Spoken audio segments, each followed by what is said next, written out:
Kulkarni sir राजयक्ष्मा चिकित्सा अध्याय पे मार्गदर्शन करने वाले हैं। मैं सर से विनंती करता हूँ कि सर शुरुआत करें। धन्यवाद। गणाधीशो गुणाधीशो विद्याधिविनायकः कार्यारंभे सदा तस्मै गणेशाय नमो नमः। तो हमने शोष निदान अध्याय जो है निदान स्थान का उसका चिंतन पिछली बार पूर्ण किया था। तो अभी उसका जो चिकित्सा एस्पेक्ट है राजयक्षमा चिकित्सा वो जानने की कोशिश करेंगे। पेज नंबर 459 अष्टमो अध्यायः अथातो राजयक्षम चिकित्सितं व्याख्यास्यामः इति हस्माः भगवान अत्रेयः। तो अभी श्लोक क्रमांक 3 से लेके श्लोक क्रमांक 10 तक जैसा हमने पिछली बार कहा था, ये राज्य क्षमा निर्मिति की कथा का पौराणिक वर्णन यहाँ पे है।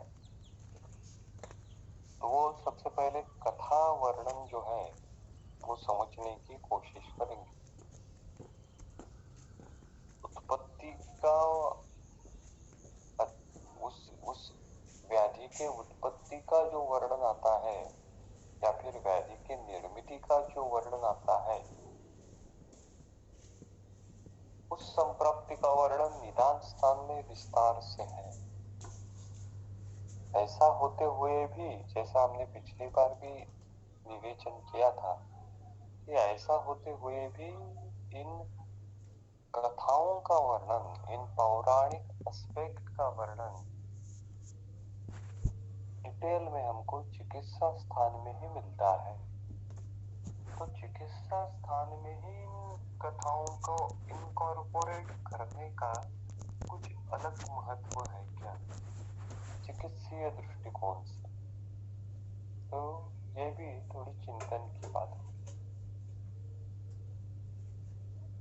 तो देखिए वो श्लोक क्रमांक 3 से क्या कहते हैं।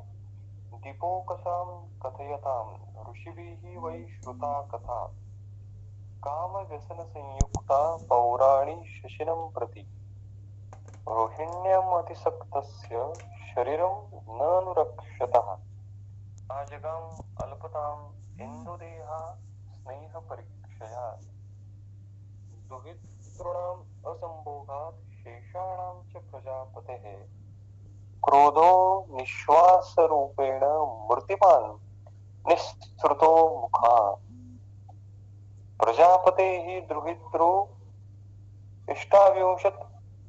अष्टाविंशत् अंशुमान् भावार्थं प्रतिजग्राह न च सर्वा अस्वर्तत गुरुणां तम अवध्यात् भार्यासुम असमवर्तिनं रजः परितम् अबलं यक्ष्मा शशिनम् आविशत् सो अभिभूतो अतिमहता गुरुक्रोधेन निष्प्रभः देवदेवर्षि सहितो जगाम शरणं गुरुम् अथ चंद्रमसाः शुद्धां मति बुद्ध्वा प्रजापतिः प्रसादं कृतवान् सोमः ततो अश्विभ्यां चिकित्सितः स विमुक्तग्रह चंद्रो वीरराज विशेषतः ओजसा वर्धितो अश्विभ्यां शुद्धं सत्वम अवापच। तो इस प्रकार से उन्होंने इस कथा का वर्णन किया है। तो अभी स्टार्टिंग से ये कथा समझने की कोशिश करेंगे। उन्होंने क्या कहा है, कथयताम दीपोकसाम। दीपोकसाम यानी देवों की तरफ से, देवों ने कथयताम जो कही है। तो कथयताम दीपोकसाम शशिनम, शशिनम यानी चंद्र के विषय में। तो चंद्र के विषय में जो देवों की तरफ से कही गई कौन सी, काम व्यसन संयुक्ताम पौराणिक कथा। तो चंद्र के विषय में जो काम व्यसन संयुक्ता, चंद्र जो काम व्यसन संयुक्त होकर जो कथा है, उस संदर्भ में जो कथा है पौराणिक कथा, वो ऋषिभिः श्रुता, वो महर्षियों ने ऋषियों ने श्रवण की। तो ऋषियों को इस कथा का वर्णन कहाँ से उसका ज्ञान प्राप्त हुआ? तो दिवो कसान, हाँ, तो देवताओं ने इस कथा का वर्णन, जिसमें चंद्रमा जो है वो काम व्यसन संयुक्ता होकर उसको जो राज्य क्षमा होता है, इस कथा का वर्णन ऋषि भी श्रुता, ऋषियों ने इनका श्रवण किया। तो ये भी यूनिक है।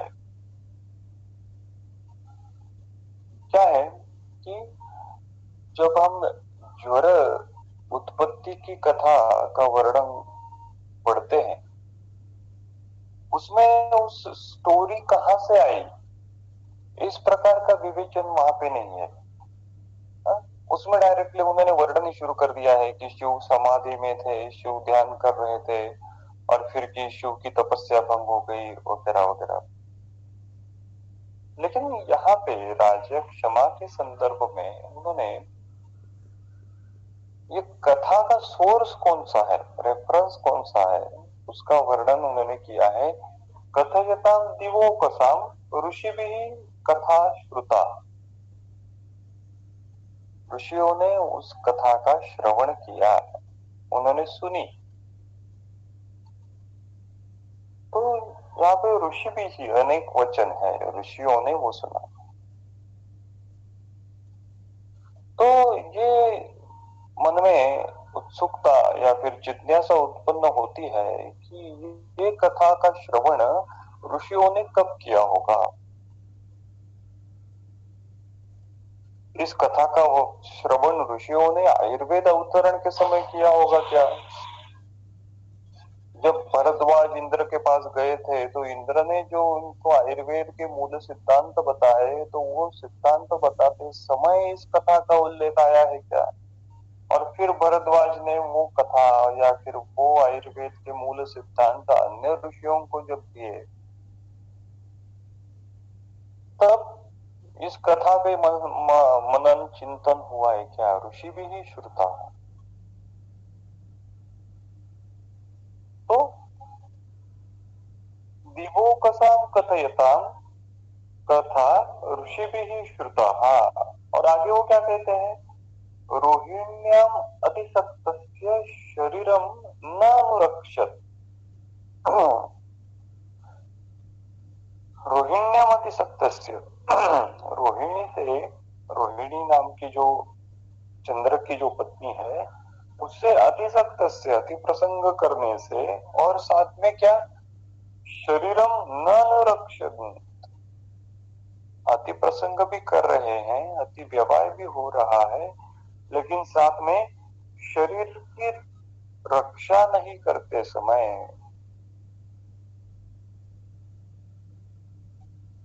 तो इससे क्या होगा? अत्यधिक धातु क्षय उत्पन्न होगा। शरीरम न अनुरक्षत क्या होता है? इंदो देह स्नेह परीक्षया अल्पताम आजगाम। क्या होता है? इंदो देह, इंदो देह यानी क्या? चंद्र का देह। इंदु शशि चंद्र के पर्याय है। तो इंदो देह स्नेह परीक्षया, ये स्नेह परीक्षया क्यों हुआ? रोहिण्याम अतिसक्तस्य, रोहिण्याम अतिसक्तस्य होने के कारण ये स्नेह परीक्षया उत्पन्न हुआ।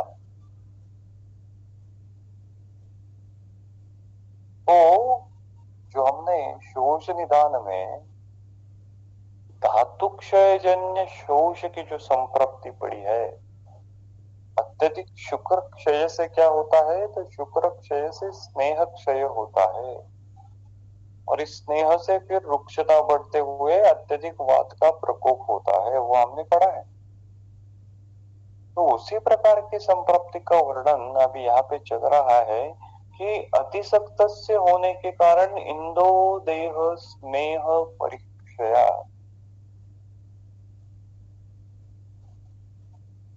स्नेह परीक्षया, यहाँ पे शुक्र परीक्षया शब्द भी वो लिख सकते थे, क्योंकि अति प्रसक्तस्य का वर्णन है, अतिसक्तस्य का वर्णन है, लेकिन उन्होंने शुक्र परिचयात नहीं लिखते हुए स्नेह परिचयात कहा। तो वो टर्मिनोलॉजी या फिर वो कंसेप्ट और ज्यादा ब्रॉड हो गई। उस स्नेह में तो शुक्र भी आ जाएगा, लेकिन शुक्र के साथ साथ अन्य शरीरस्थ आप महाभूत प्रधान अन्य भाव भी आ जाएंगे। देखिए चरक सूत्र स्थान का जो 30 अध्याय है,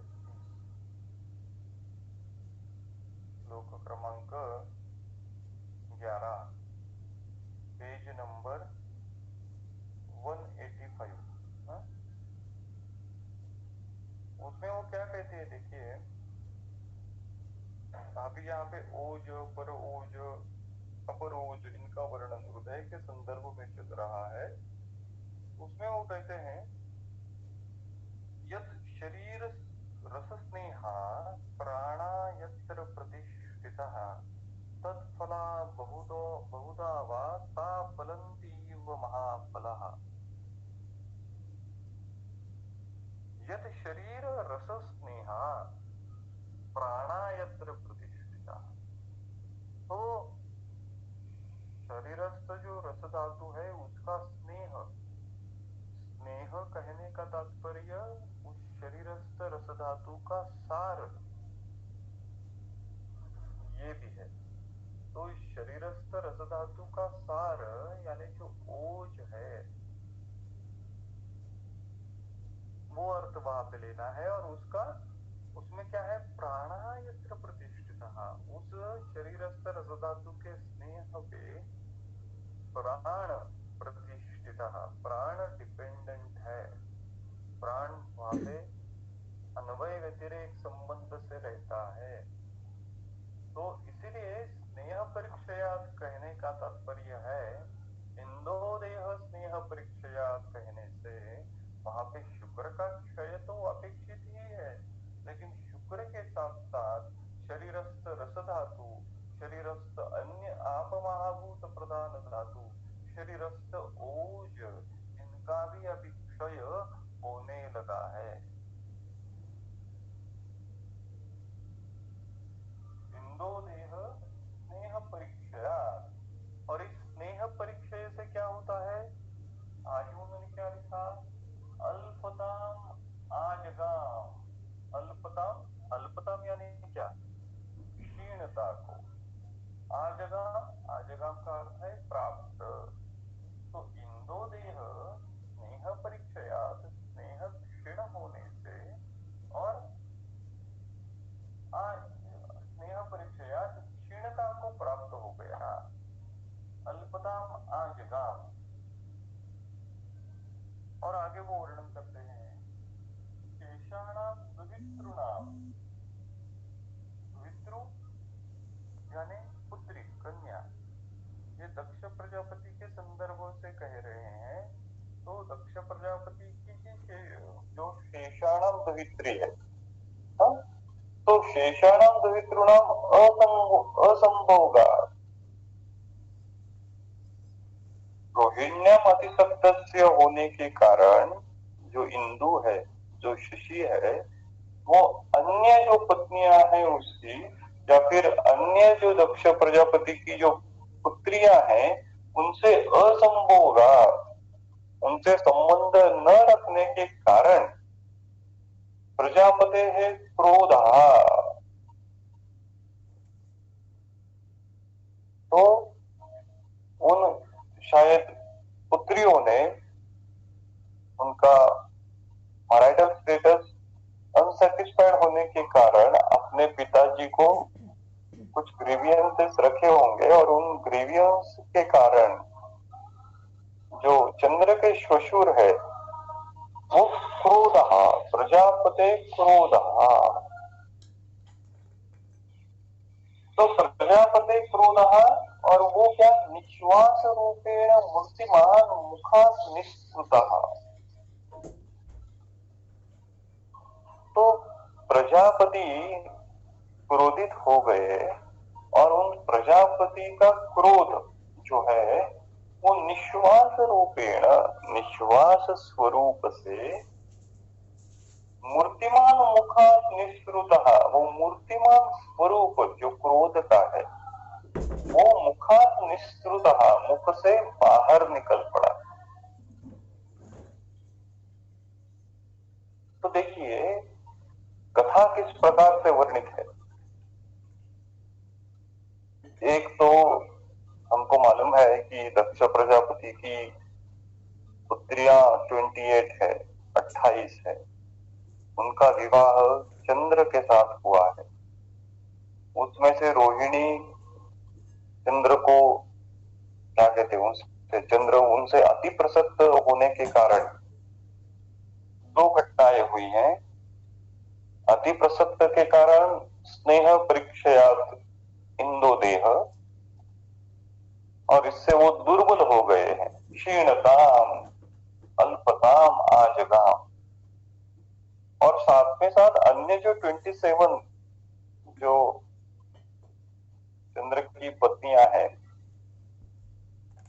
वो असंभोगात, चंद्र उनसे संबंध न रखने के कारण प्रजापते क्रोध निश्वास रूपेण मूर्तिमान मुखात निःसृतः।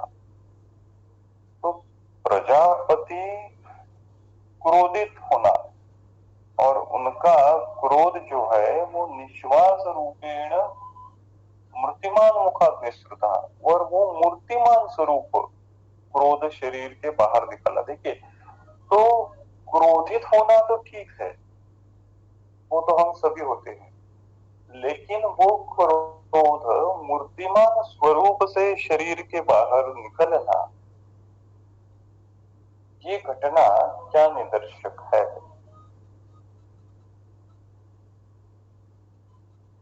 क्रोध मूर्तिमान स्वरूप से शरीर के बाहर कैसे निकल सकता है। इसी प्रकार से क्रोध का मूर्तिमान स्वरूपत्व आपको अगर याद होगा तो ज्वर निर्मिति की कथा में ही वर्णित है। देखिए चरक के संस्थान का जो तीसरा अध्याय है उसमें उन्होंने लिखा है,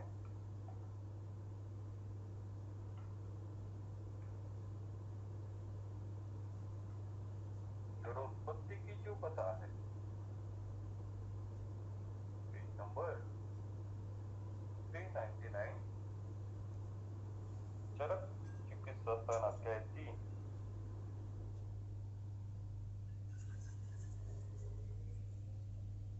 श्लोक क्रमांक 19, 20, 21।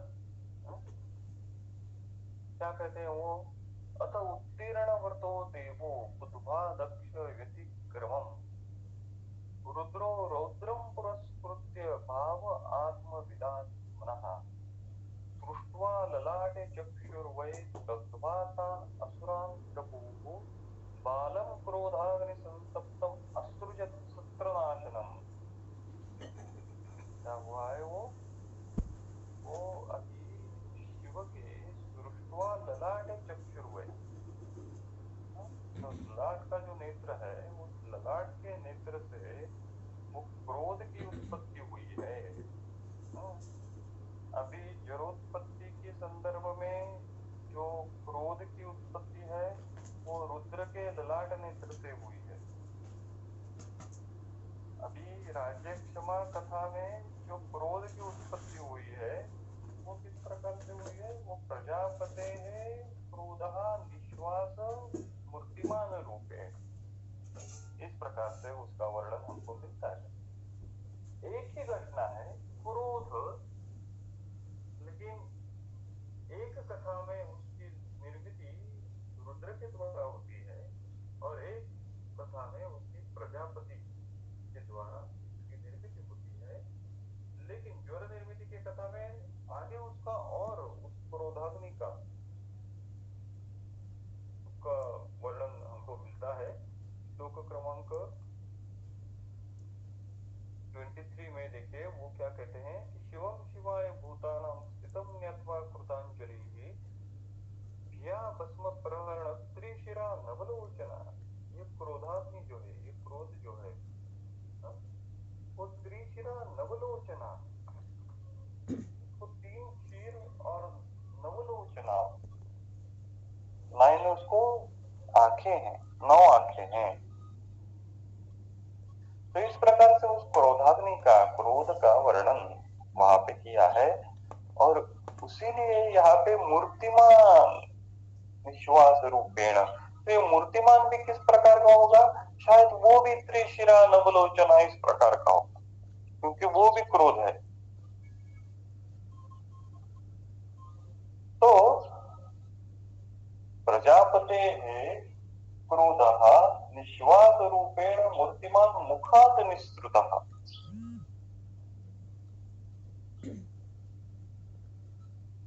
हम आजकल वो पौराणिक रामायण महाभारत की कथाएं देखते हैं टीवी सीरियल, उसमें जो देव और असुरों का युद्ध चलता रहता है, तो उसमें कई बार दिखाते हैं वो देवता जो है या फिर असुर जो है वो कुछ तो मंत्र पढ़ते हैं और अपने मुख से अग्नि की निर्मित करते हैं।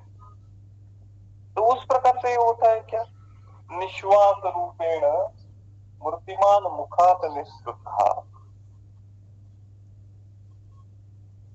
आज की परिभाषा में ये किस प्रकार से जाने, तो हमने ज्वर संदर्भ में भी वो कहा था कि वो जो क्रोधाग्नि जो है वो भूतानुषंग है, वो आगंतुज फैक्टर है, वो कोई तो बैक्टीरियल, वायरल, पैरासाइट, फंगल या अन्य कोई इन्फेक्शन है जो त्रिशिरा नवलोचन है।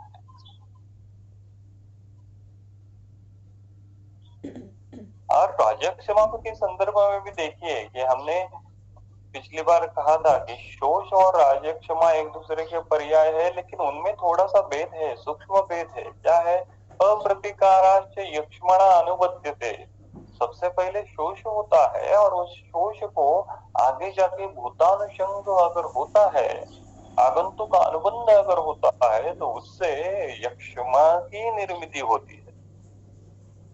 अभी यहाँ पे सबसे पहले वर्ण क्या मिलता है, इंदो देह स्नेह परीक्षया अल्पतमा जगह। स्नेह परीक्षया से, स्नेह परिक्षय होने के कारण अल्पतम आजगाम, सबसे पहले क्षीणता उत्पन्न हो गई, सबसे पहले दुर्बलता उत्पन्न हो गई, सबसे पहले शोष की उत्पत्ति हो गई। और इस शोच की उत्पत्ति होने के बाद क्या हुआ, निश्वास रूपेण मूर्तिमान मुखात् निःसृतः। आगे जाके जो चंद्र जो निर्बल हुआ है, जो दुर्बल हुआ है, जो शोषी हुआ है, उसको यक्ष्मा का अनुबंध क्रोध स्वरूप से, क्रोध स्वरूप भूतानुषंग से होने की आशंका है, और वही होता है। तो उसका ही वर्णन ये चल रहा है। तो ये रीडिंग बिटवीन द लाइंस थोड़ी सी जानने की कोशिश हमको करनी चाहिए। तो प्रजापते क्रोधः निश्वास रूपेण मूर्तिमान मुखात् निःसृतः। आगे वो कहते हैं कि क्योंकि अंशुमान प्रजापते अष्टाविंशतिं दुहित्रं भार्यार्थं प्रतिचक्राह। प्रजापति का क्रोध क्यों हुआ, उसका वर्णन, उसका रीजन उन्होंने नीचे दिया है कि क्योंकि क्या, अंशुमान, अंशुमान यानी चंद्र ने, क्या है चंद्र ने, प्रजापते अष्टाविंशतम, प्रजापति की 28 दुहित्रम, दुहित्रम यानी कन्या, भार्यार्थम प्रतिजग्राह, भार्यार्थम यानी पत्नी स्वरूप प्रतिजग्राह, उनका स्वीकार किया है। तो स्वीकार किया था, इसलिए प्रजापति का क्रोध जो है वो अनावर हो गया। आगे वो कहते हैं सर्वासु च न अवतर सर्वासु च न अवतरत भार्यासु असमवर्तितम। सर्वासु च यानी उन जो 28 पत्नियां हैं उनमें न अवतरत भार्यासु असमवर्तितम। तो उन 28 जो पत्नी है चंद्र की, उनके साथ चंद्र ने समान रूप से व्यवहार नहीं किया। वो समान रूप से व्यवहार नहीं किया का अर्थ क्या है? वो उन्होंने ऊपर वर्णित किया है कि वो रोहिण्य मतिसदस्य हो गया और अन्य जो शेषाणाम दहितृणाम असंभोगा, इस प्रकार से उन्होंने क्या किया कि सर्वासु न वर्तत भार्यासु असमवर्तिनम। और क्या किया? गुरुणा अवध्यातम तम रजपरितम अवलम शारिणम यक्ष्मा आविशत। तो गुरुओं के द्वारा अवध्यातम तम रजपरितम यानी वो रजोगुण बहुल होने के कारण अबलम शारीरम यक्ष्मा आदिशन। देखिए इस प्रकार से वाक्य रचना की है। अबलम शारीरम, सबसे पहले दुर्बल शरीर हो गया, और यक्ष्मा आविशन, और बाद में आगे जाके उसको यक्ष्मा का अनुबंध हो गया। अबलम शारीरम यक्ष्मा आविशन। उस चंद्र को सबसे पहले शुक्र क्षय के कारण शोध उत्पन्न हुआ, और आगे जाके उसको यक्ष्मा का अनुबंध हो गया। तो आज हम टीबी कंट्रोल प्रोग्राम हो या फिर हम टीबी के ट्रीटमेंट हो, उस परिप्रेक्ष्य में अगर चिंतन करें तो केवल टीबी का बैक्टीरिया मारना ये होलिस्टिक अप्रोच नहीं होगा। वो तो ठीक है, वो जो फास्ट बेसिलाई है उसको मारना है, उसको कम करना है, लेकिन वो यक्ष्मा का अनुबंध वहां पे क्यों हुआ है? What are the prerequisite for that? And the basic prerequisite, the utmost prerequisite is social. क्योंकि आज कन्वेंशनल साइंस भी कहता है कि इंडियन सिनारियो में हमारे सबके शरीर में, हमारे सबके रेस्पिरेटरी ट्रैक में एसिड फास्ट बेसिलाई है, प्रेजेंट है, अभी भी प्रेजेंट। लेकिन वो एक्टिवेट कब होते हैं? जब हमारी इम्यूनिटी कम होती है तभी वो एक्टिवेट होती है। तो ये क्या है? ये अबलम शारिणम यक्ष्मा आविशत। वो हमारे महर्षि भी कहते हैं कि अगर शोष सबसे पहले उत्पन्न हुआ तो उस शोष अप्रतिकारांच यक्ष्मणा अनुबध्यते, उसी प्रकार से वर्णन है। तो केवल एंटीबैक्टीरियल ट्रीटमेंट करना ये और वहां पे ही रुकना ये उचित नहीं होगा।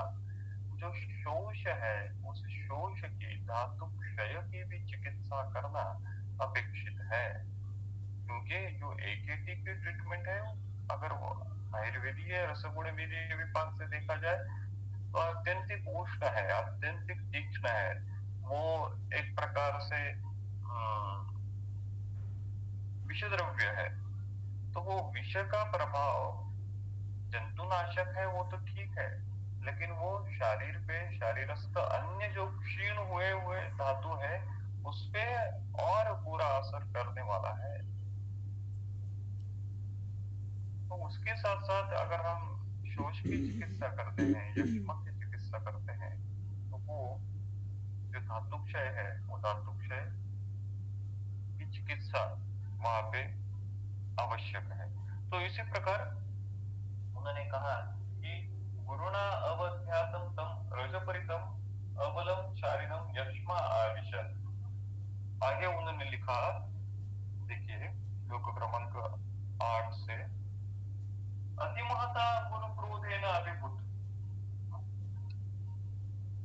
महता गुरु क्रोध है ना,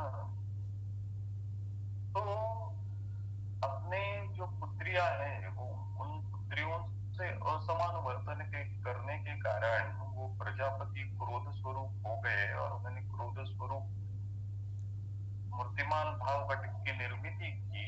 उसका अनुबंध ये चंद्रमा को हो गया और साथ में क्या हुआ, गुरुणा गुरु क्रोधेन अतिमहता अभिभूत, यहाँ पे गुरु शब्द लिखा है, तो शायद दक्ष प्रजापति और चंद्रमा इनमें गुरु शिष्य का संबंध होगा और अपने शिष्य को ही गुरु ने अपने जो पुत्रियां हैं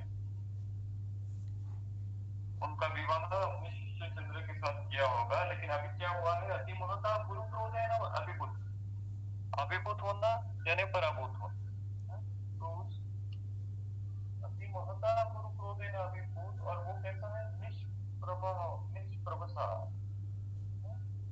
देव देवर्षि सहित गुरु शरणं जगाम,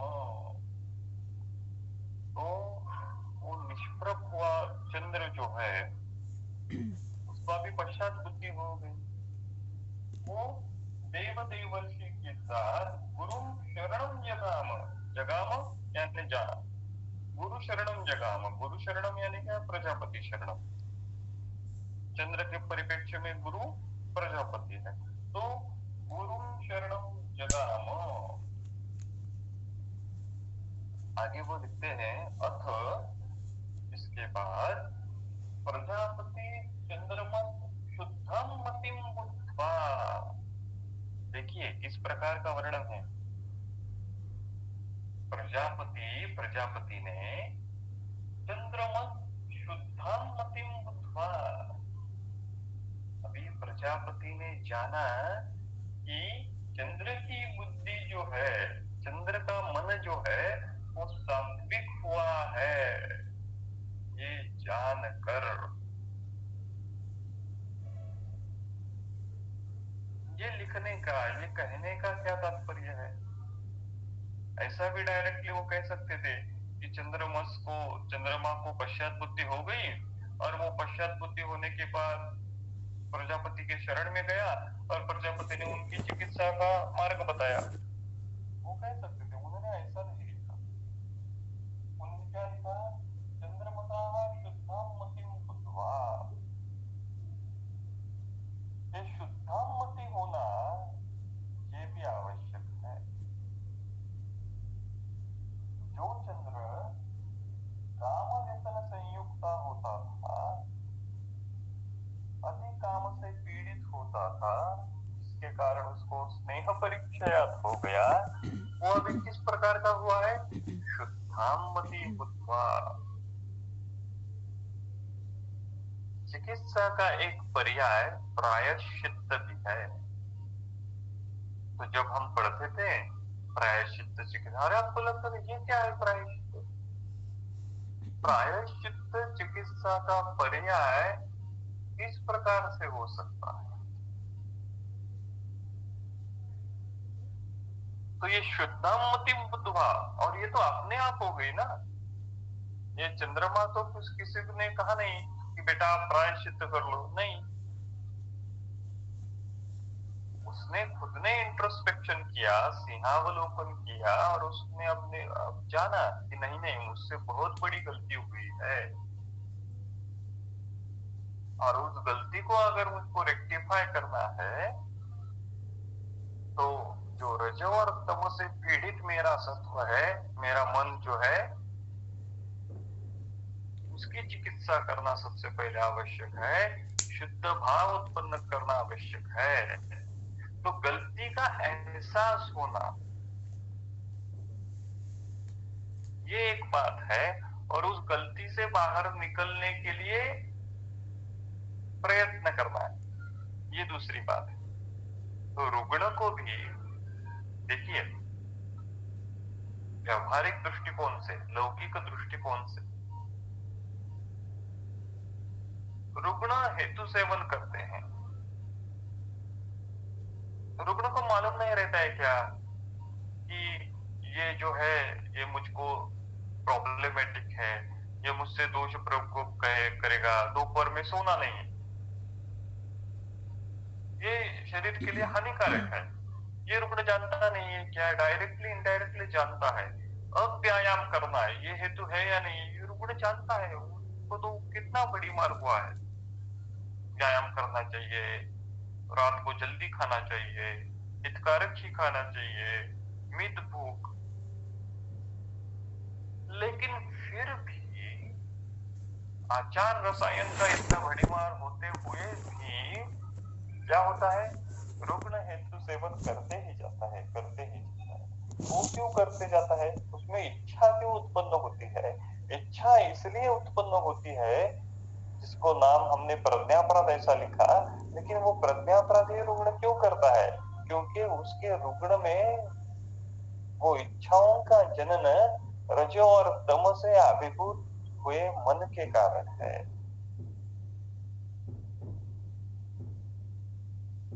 इसी कारण उसमें हेतुओं का सेवन करने की इच्छा उत्पन्न हुई है। अगर वो रजो और तम से अभिभूत नहीं होगा, वो सात्विक मन का होगा, तो वो हेतु का त्याग करेगा, अपने आप हेतु का त्याग करेगा। वैसा वो नहीं करता, इसीलिए तो वैद्य के पास वो आता है।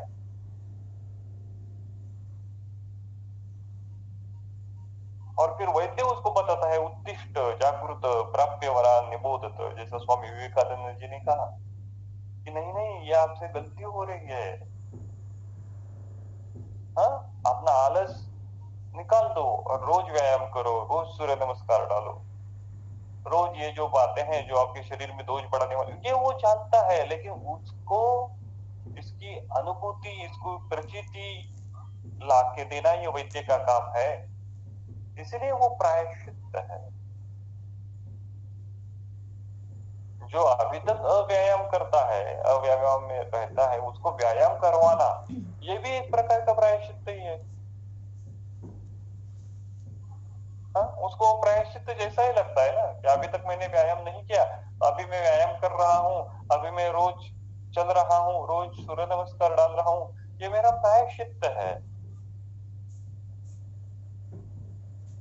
या फिर इतनी संतर्पण की अवस्था हुई है, मैंने कुछ अग्नि का विचार नहीं करते हुए, मैंने कुछ मात्रा का विचार नहीं करते हुए, मैंने कुछ गुणों का विचार नहीं करते हुए आहार का सेवन किया, और मुझको अभी संतर्पण जन्य दोष उत्पन्न हो गए, तो अभी इसकी चिकित्सा क्या करनी है? अत्यंत कटु रसात्मक, अत्यंत तिक्त रसात्मक दवाई का सेवन करना। अत्यंत तिक्त रसात्मक दवाई का सेवन करना ये भी प्रायश्चित है। तूने बहुत मधुर रस का सेवन कर लिया बेटा, अब ये तिक्त रस का सेवन कर, जो अत्यंत कड़वी दवाई है, ये भी प्रायश्चित स्वरूप है। तो देखिए कि प्रायश्चित का एंगल कितने कितने अलग अलग एवेन्यूज से एक्सप्लोर होता है। यहाँ पे जो बात चल रही है वो किस प्रकार से है कि चंद्रमा शुद्धाम मतिम बुद्धवा, उसकी चंद्रमा होने के कारण, वो हमसे थोड़ा सा अलग लेवल का होने के कारण, हायर लेवल का होने के कारण वो जल्दी जान पाया। वो आप में और हमारे जैसा अल्पमति नहीं था, वो पहले से ही हायर लेवल इंटेलेक्चुअल विजडम वाला व्यक्ति था, इसलिए वो शुद्धाम मति बुद्धवा, ये प्रक्रिया उसमें जल्दी प्राप्त हो गई। और ये शुद्धमति होने के बाद क्या हुआ? प्रसादम कृतवान अथ प्रजापति चंद्रमस शुद्धाम मतिम बुद्धवा प्रसादम कृतवान। प्रसादम का यहाँ पे तात्पर्य है कृपा, जो हम स्टोरी में पढ़ते हैं, उसको उशाप दिया, तो उनपे चंद्रमस पे कृपा कर दी। कृपा कर दी यानी क्या? चिकित्सा का मार्ग बताया। लेकिन चिकित्सा का मार्ग बताने से पहले क्या होना चाहिए? शुद्धाम मतिम बुद्धवा। तो प्रसादम कृतवान, उसके बाद क्या हुआ देखिए, ततः सोम अश्विभ्याम चिकित्सित, उसके बाद सोम, उस चंद्र की अश्विभ्याम चिकित्सित, अश्विनी कुमारों ने उनकी चिकित्सा की। तो प्रजापति ने क्या किया? शायद प्रजापति ने रेफर टू अश्विनी कुमार ऐसा कहा होगा, रेफरिंग लेटर लिखा होगा, लेकिन प्रजापति ने प्रसादम कृतवान, शायद जो साइकोलॉजिकल क्या कहें उनको, जो त्रास या फिर जो उत्क्लेश या फिर जो उपहत सत्व प्रजापति का भी चंद्र के कारण हुआ है, तो उस कारण की भी चंद्रमा ने शायद क्षमा मांगी होगी और चंद्रमा शुद्ध बुद्धि हो गया है ये प्रजापति ने जाना होगा, और इसलिए उन्होंने क्या किया, उसको माफ करके, उसको क्षमा करके, उसको दया करके फिर उसकी चिकित्सा, इसकी चिकित्सा हमारे जो स्पेशलिस्ट है अश्विनी कुमार, उनके पास उनको रेफर किया, और फिर अश्विनी कुमारों ने सोम अश्विभ्यम चिकित्सित, उनकी चिकित्सा किया। अभी यहाँ पे ये वर्णन नहीं है वो चिकित्सा किस प्रकार से चिकित्सा की यानी क्या की, वो तो अभी हमको पढ़ना है इस अध्याय में पूरा, कि वो जो अश्विनी कुमारों ने चिकित्सा की है वो क्या है, उसका वर्णन भगवान पुनर्वसु आत्रेय जी ने आगे किया, वो हम पढ़ेंगे। लेकिन सोम अश्विभ्यम चिकित्सित, ऐसा होने के बाद क्या हुआ, विमुक्त ग्रह अश्विभ्याम ओजसा वर्धित। देखिए विमुक्त ग्रह का तात्पर्य क्या है, विमुक्त ग्रह यानी राजेश क्षमा से मुक्त होने के बाद विमुक्त ग्रह अश्विभ्याम ओजसा वर्धित, केवल वो राजेश क्षमा से मुक्त हुआ है ऐसा नहीं, केवल वो भूतान संग से मुक्त हुआ है ऐसा नहीं, उन्होंने क्या लिखा, अश्विभ्याम ओजसा वर्धित, अश्विनी कुमार के द्वारा ओज वर्धित जिसका हुआ है ऐसा वो ओजसा वर्धित चंद्र विशेषतः वीरराज शुद्धम च सत्वम अवाप, और ऐसा वो जो इसका ओज वर्धन हुआ है, जिसका राज्य क्षमा अभी क्षमित हुआ है, ऐसा वो विशेषतः वीरराज यानी सुशोभित हुआ वो, शुद्धम सत्वम अवाप, अवाप शुद्ध सत्व वाला हो गया, शुद्ध सत्ववान हो गए। एक शुद्ध सत्ववान हो गए इसका अर्थ क्या है, केवल उसका राज्यक्षमा ठीक हुआ ऐसा कह सकते थे, लेकिन इस कहानी का एंड उन्होंने किस प्रकार से किया, शुद्धम सत्वम अवाप, वो शुद्ध सत्व वाला हो गया, यानी वो अभी जो उसका लाइफ स्पैन है वो आगे के लाइफ स्पैन में ही वो शुद्ध सत्व वाला ही रहने वाला है, यानी वो फिर से अभी काम जैसा संयुक्ता नहीं होने वाला, उसमें अभी अतिरिक्त काम करने की, अति प्रसंग करने की इच्छा नहीं उत्पन्न होने वाली, इसलिए उसमें हेतुओं के प्रति अनिच्छा उत्पन्न होने वाली है। तो ये हेतुओं के प्रति अनिच्छा उत्पन्न होना, इसका अर्थ शुद्धम सत्वम अवाप है, और ये बहुत बड़ी चीज है।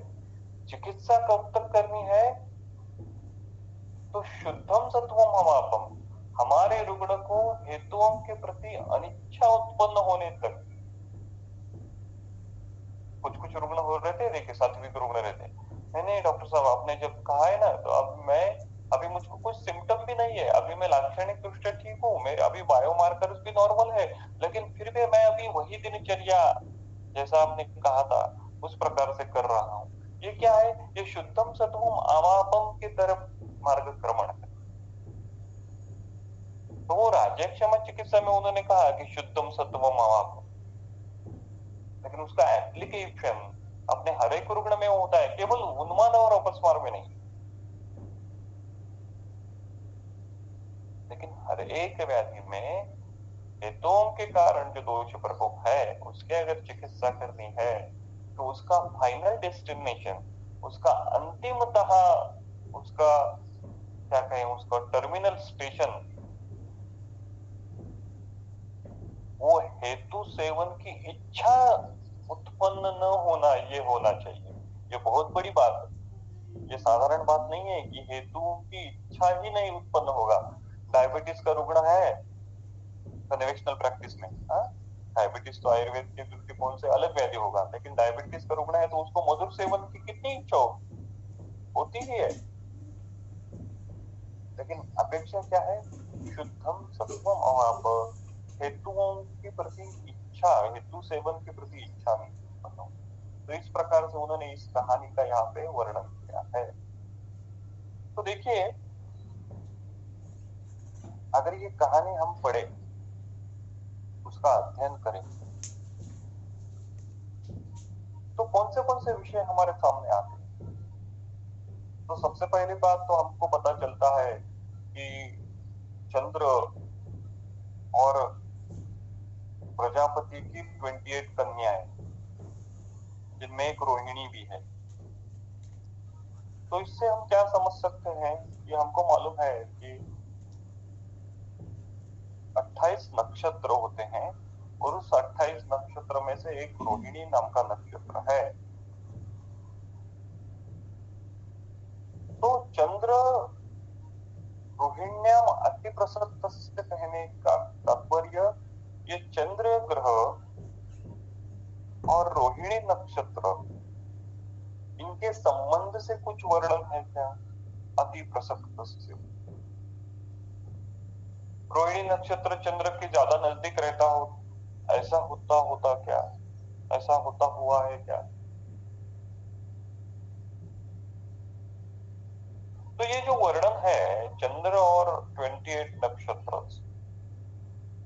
ये खगोल शास्त्रीय वर्णन है क्या? ये ज्योतिष शास्त्र के दृष्टिकोण से वर्णन है क्या? ये एक विषय है, ये एक हाइपोथेसिस है, इसके ऊपर और चिंतन होना चाहिए। क्योंकि हमारे शास्त्र में नक्षत्रों का अलग ही महत्व है। हम जब मुहूर्त डिसाइड करते हैं वो नक्षत्र के अनुसार करते हैं। हम जब जन्म तिथि, जन्म मुहूर्त, इस विषय में भी हम नक्षत्रों को ज्यादा महत्व देते हैं। तो ये एक विषय हो गया, ये एक एवेन्यू हो गया। दूसरा एवेन्यू क्या है इसमें? दूसरा एवेन्यू है दक्ष प्रजापति। ये प्रजापति का रेफरेंस यहाँ पे है। इस प्रजापति कंसेप्ट से हमको क्या जानना है? देखिए, प्रजापति का वर्णन कहाँ कहाँ पे मिलता है?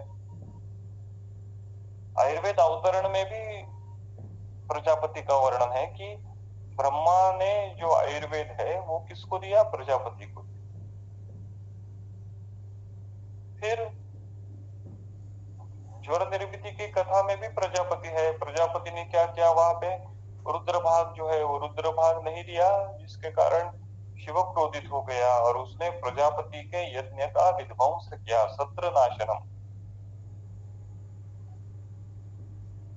और अभी यहाँ पे क्या हुआ है कि दक्ष प्रजापति की पत्नियों के साथ पुत्रियों के साथ दुर्व्यवहार करने के कारण वो दक्ष प्रजापति क्रोधित हो गया और मूर्तिमान क्रोधः निश्वास रूपेण मुखात निसृता, इस प्रकार की घटना वहां पे हुई।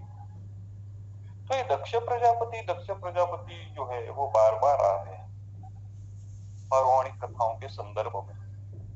तो वेदों में ये दक्ष प्रजापति की संकल्पना क्या है, उसके ऊपर ज्यादा अध्ययन होना चाहिए। क्योंकि वैदिक कंसेप्ट जो है देवताओं, वो भी थोड़ी सी भिन्न है, वो भी थोड़ी सी अलग है। उन्होंने, वेदों ने क्या किया है कि हर एक जो नैसर्गिक शक्ति है, नेचुरल एनर्जी है, उसको देवता स्वरूप माना है। जैसे पर्जन्य देवता, अग्नि देवता, जल देवता, और वैसे ही सृष्टि निर्मिति की जो प्रेरणा है, सृष्टि निर्मिति की जो प्रेरक एनर्जी है, उस एनर्जी का नाम प्रजापति उन्होंने रखा है। तो प्रजापति का कार्य क्या है कि प्रजापति का कार्य है कि सृष्टि निर्मित करना।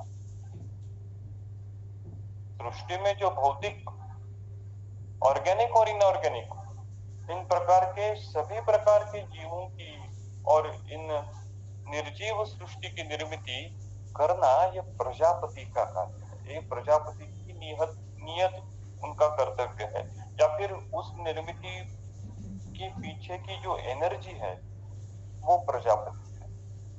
तो हमने ज्वर संदर्भ में देखा था कि ज्वर के संदर्भ में जो प्रजापति के यज्ञ का विध्वंस है, इसका अर्थ क्या है कि जो प्रजापति की निर्मित होने वाली जो सृष्टि है, प्रजापति द्वारा निर्मित होने वाली ये जो सृष्टि है, उस सृष्टि का नाश होना। यानी हमने देखा था कि वहां पे अगर शायद बहुत एशियंट हिस्टोरिकल पर्सपेक्टिव में कहाँ पे भी तो बहुत बड़ा भूकंप आया होगा, बहुत बड़ा ज्वालामुखी आया होगा, बहुत बड़े क्या कहें उसको सुनामी आई होगी, इसका तात्पर्य प्रजापति के यज्ञ का विध्वंस होना ये है। और यहाँ पे प्रजापति है क्रोधः। तो फिर से एक बार इस सृष्टि निर्मिति की प्रक्रिया में कई तो बाधा आई है क्या, और जिसके कारण प्रजापति है क्रोधः, इस प्रकार की घटना हुई है क्या। तो हिस्टोरिकल प्रोस्पेक्टिव माइथोलॉजिकल स्टोरी में कहना ये महर्षियों की शैली है। इतिहास जो है, ऐतिहासिक घटनाएं जो है, वो पौराणिक कथाओं में अवगुंठित करके वो हमको देते हैं, और हमको लगता है ये सब मिथ्या है। ऐसा थोड़ी होता है आज के जमाने में। क्रोध स्वरूप थोड़े आएगा निश्वास रूप मूर्तिमान, कुछ भी वर्णन हो चल रहा है, लेकिन ऐसा नहीं है।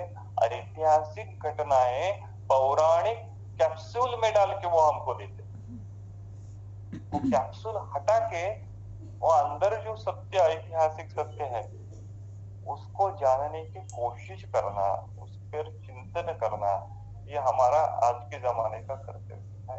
तो ये दक्ष प्रजापति की कंसेप्ट ये थोड़ी और एक्सप्लोर होनी चाहिए, इसके ऊपर और चिंतन होना चाहिए। और तीसरी बात जो आदरणीय वैद्य धर्माधिकारी सर ने भी कही है, और जो भी एक हद तक ऐतिहासिक भी है, कि क्या है कि हम चंद्र जब पढ़ते हैं तो हमारे सामने केवल आकाशीय चंद्र ग्रह ही आता है, लेकिन ये जो चंद्र है यहाँ पे अभी राज्य क्षमा में वर्णित जो चंद्र है, वो चंद्र नाम का साक्षात राजा है। इस पृथ्वी पर रहने वाला एक चंद्र नाम का एक साक्षात राजा है, और उस राजा की ये कथा है, ये प्रत्यक्ष घटी हुई उस राजा की इस कथा का ये वर्णन है। यानी अत्रि ऋषि थे, और अत्रि ऋषि और उनकी पत्नी अनसुया, अनसुया माता, अनसुया ऐसा शब्द है यहाँ, अनुसया ऐसा शब्द नहीं है। अनुसया ये अपभ्रंश है, हम कहते कहते मराठी में अनुसया अनुसया ऐसा कहते, अनुसया ऐसा नहीं होता, अनसुया ऐसा होता है। जो असूया नहीं करती है, या जिसने कभी असूया नहीं की है, ऐसी वो यानी अनसुया। उस अनसुया को और अत्रि ऋषि को 3 पुत्र हो गए। ये अनसुया माता का मंदिर अभी नांदेड़ के पास माहौर में है, माहौरगढ़ में है। उस अनसुया माता को 3 पुत्र हो गए, उसमें से एक थे गुरुदेव दत्त, दूसरे थे भगवान पुनर्वसु आत्रेय, और तीसरे है चंद्र। ये चंद्र जो है वो सम्राट बन गए, जिन्होंने पृथ्वी पे राज्य किया। ये जो है ये इक्ष्वाकु घराने का जो इतिहास है, वो इक्ष्वाकु घराने में एक जो है वो चंद्र है। तो इस चंद्र की ये विलासी कथा है, तो ये साक्षात घटी हुई कथा है। ये भी एक प्रकार का हाइपोथेसिस है। तो ये तीसरा हाइपोथेसिस हो गया। तो देखिए एक ही कथा है, एक ही कथा का हम एक्सप्लोरेशन विभिन्न प्रकार से कर सकते हैं, लेकिन कहने की बात यह है कि इस कथा का अगर तात्पर्य abstract moral of the story हम निकाल पाए तो वो इस प्रकार से है कि शुक्र क्षय के कारण सबसे पहले शोष उत्पत्ति हुई और फिर आगे जाके उस व्यक्ति को, उस चंद्र को राजक्षमा का अनुबंध हो गया और उसकी चिकित्सा करने के लिए शुद्धामति होना आवश्यक है, प्रायश्चित्त होना आवश्यक है। बाद में उसकी चिकित्सा हो गई और अंतिमतः शुद्ध सत्वम अवाप, शुद्ध सत्व की निर्मिति उस चंद्रमा में उत्पन्न हो गई। तो ये उन्होंने उसका क्रिया विधि का भी वर्णन वहां पे किया है कि हमको किस ट्रैक पे राजक्षमा की चिकित्सा करनी है। तो ये विषय और चिंतनीय है, इसके ऊपर और फंडामेंटल रिसर्च की अपेक्षा है। जो नए वैद्य हैं या फिर नए विद्यार्थी मित्र हैं, उन्होंने इस पर और थोड़ा चिंतन करना चाहिए और इसके ऊपर उहन करना चाहिए कि ये जो कहानियां हैं, ये कहानी और अन्य अन्य विभिन्न स्तर पे मैं किस तरह से पढ़ूं। चंद्र, यहाँ पे चंद्र ही क्यों कहा, ये भी और एक विषय है। यहाँ पे सूर्य क्यों नहीं कहा, यहाँ पे मंगल क्यों नहीं कहा, यहाँ पे बुध क्यों नहीं कहा। तो चंद्रमा मनसो जाता है, मन का स्वामी चंद्र है, इसलिए बार बार शुद्धम सत्वम आप, शुद्धम सत्वम आप ऐसा वर्णन आता है। और औषधि नाम राजा जो है सोमाधिपति है, औषधियों का भी स्वामी चंद्र कहा गया है। और शरीरस्थ या फिर कहें कि सृष्टि में जो जो आप महाभूत घटक है, उस आप महाभूत घटक का प्रतिनिधि चंद्र है। चंद्र के कारण शरीरस्थ भी आप महाभूत घटक की वृद्धि होती है। जब पूर्णिमा रहती है तो सृष्टि में आप महाभूत की वृद्धि होती है। अगर सृष्टि में आप महाभूत की वृद्धि होती है तो शरीर में भी आप महाभूत की वृद्धि होनी चाहिए। और ऐसे चंद्र का क्षय होता है, वो ऐसे चंद्र का स्नेह परिक्षयात होता है, ऐसा चंद्र का देह दुर्बल होता है। कहने का तात्पर्य इस प्रकार से भी हो सकता है कि शरीरस्थ आप महाभूत का भी क्षय हो गया, शरीरस्थ आप महाभूत कम होने के कारण दुर्बलता उत्पन्न हो गई। तो इसलिए ये चंद्र कंसेप्ट वहां पे उन्होंने इनकॉर्पोरेट की होगी, इसलिए चंद्र को रखते हुए ये जो स्टोरी है उन्होंने एनकैप्सुलेटेड करके हमारे सामने रखी होगी। तो इस पे और चिंतन होना और उभर होना आवश्यक है। तो आज हम यहीं पे ही रुकते हैं, अगली बार इसके आगे का जो विषय है उस पे चिंतन करेंगे। धन्यवाद सर, सर की और ज्वाइन किए सारे वैद्यों के धन्यवाद।